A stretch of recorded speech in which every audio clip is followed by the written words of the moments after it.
Do you have any childhood memories, or were there any significant influences that impacted your life as a child? Absolutely. I have memories of, I was born in California, but I grew up in Oregon. And my mom was single in the early part of my life, and she and I worked in the fields in Oregon. And she was a very hard worker and instilled in me that piece of hard work. And it was hard work because the truck would come around. We lived in a rural town in Oregon, and you'd get on this flatbed truck, and it was still dark in the morning, and ride out to the field, start out picking strawberries, and then when the strawberry season was over, we would string beans, and then, you know, you'd pick raspberries, and then when the bean season began, you'd work there. And I was probably maybe 10 or 11, and it was my first experience to have, we lived in a small rural part of Oregon, to have Latino families there. And they worked, right, in a little different part of the field, but they were all families. And I remember saying to my mom, where do they stay? And Mom said, well, they don't have a house. They just live in the cars here that are parked by the field. And it lingers with me today. I get teary, actually. Because when I was county commissioner, I helped establish what at that time was migrant housing. It's now Casa Esperanza. I worked really hard on that project. And it was a lot about the memories of people. It just seemed like it was so unfair that they didn't have a place to go to the doctor, that they didn't have a place to take a shower.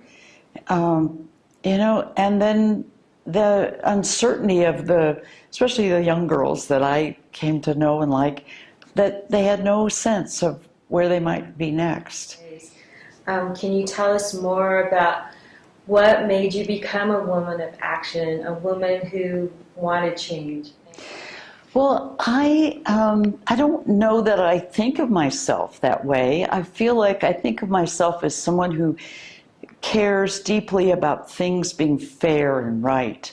And so those things I've taken on were more about not just wanting to have action no matter what, but to really speak up when it felt like things weren't being dealt with fairly. And I think that was my barometer, whether there was justice in that. My husband was in the Army, and you weren't supposed to really get involved with social activism if you were a military family. And so, you know, it kind of went along. We had our family, and but I always cared about things that just didn't seem right. And then after well, I should say, I back up one moment. I was a teacher and a counselor in El Paso, Texas, and I was the student council advisor. And we had an incident where it was when Lyndon Johnson was president, and the Texas Student Presidents Association was meeting in Galveston, and we were all encouraged to bring our leaders. And one of our leaders was an African American. And so I wrote ahead to see about housing and everything, and they said, oh, you know, that we couldn't accommodate that person here. And I thought, what? You know, here's a Texas high school. And, you know, we were going to stop along the way at the Alamo, and it said, well, if you're colored, you could only tour the Alamo like on Tuesday, and all that just seemed so wrong. So we decided not to go, and I talked to my principal about it, and we made kind of a statement about not going. And it made a huge impression on me because he backed me fully as kind of a young high school counselor, teacher. And we left because my husband got transferred in the service, and that summer my principal got fired. His school board thought we had taken on something too activist. And I felt terrible because I was young, we were married, we had no family, and it was like, well, of course that's the right thing to do, but he had 3 children, He lived there, he lost his job because he stood up for what we thought was right. And it made me realize that even though you want to do the right thing and people sometimes align around you, there are consequences. And sometimes you don't appreciate what that means for other people who stand up. And that made a big impression on me, that no matter what I do, I also have to think about not everybody's able to stand up even though they want to. And that sometimes people are in a place where they're able to be courageous because they're just, maybe it's a point of privilege, really, that you have the ability. And I felt like even when I was county commissioner, that I had a privilege where I was able to speak out for some folks who didn't have a voice. And so I think carefully about privilege, but I also believe privilege comes with responsibility. And I don't mean just privilege of money, but privilege of having the community trust you for leadership. I think that's also a privilege. Well, when I came to Boulder, Raleigh and I, my husband, we came in 1970. We came for his work in Denver. And he was very involved with his job. Our kids were little.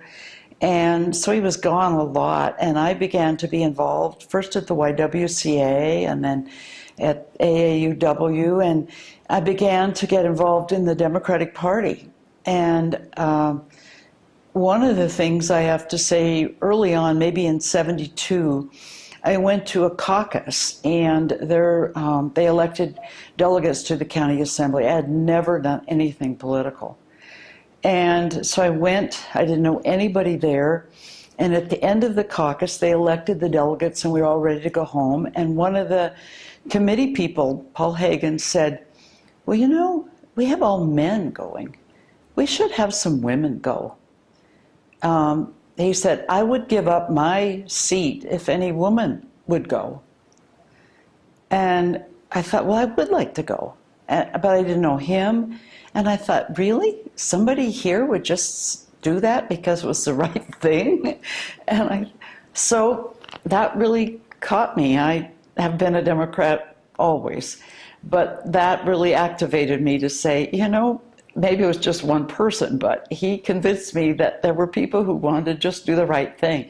And then I did get very involved as a Democrat, and in that process met women who I admired, like Ruth Carell and Jean Dubofsky and Janet Roberts, and then very quickly through them met Penfield Tate. And I worked on his campaigns, and he eventually worked on mine. So I was involved because it was the 70s, and certainly an issue then that was very big was women's equality.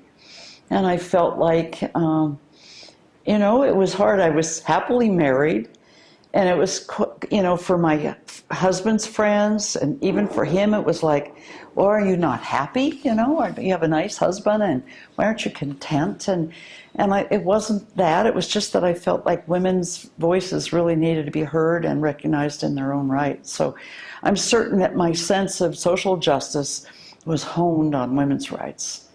And, I feel proud that I think we've made a lot of progress. I eventually chaired the Colorado Commission on Women and was shocked to learn that women couldn't have credit in their own name. And that if you might have had excellent credit, but your husband didn't, your credit would be damaged because of his, and things that I wasn't even aware of, that you couldn't get insurance in your own name on your car, that your husband had to co-sign. And even in 1982, when I was first Boulder County Commissioner, I remember so well, they made a big ceremony because at that time we signed about $80 million a year in checks. And my signature was the one on the check. So when I went over to the bank to formally put my signature on this check that would go out for everyone, it was a big deal, and the bank president came and everybody came.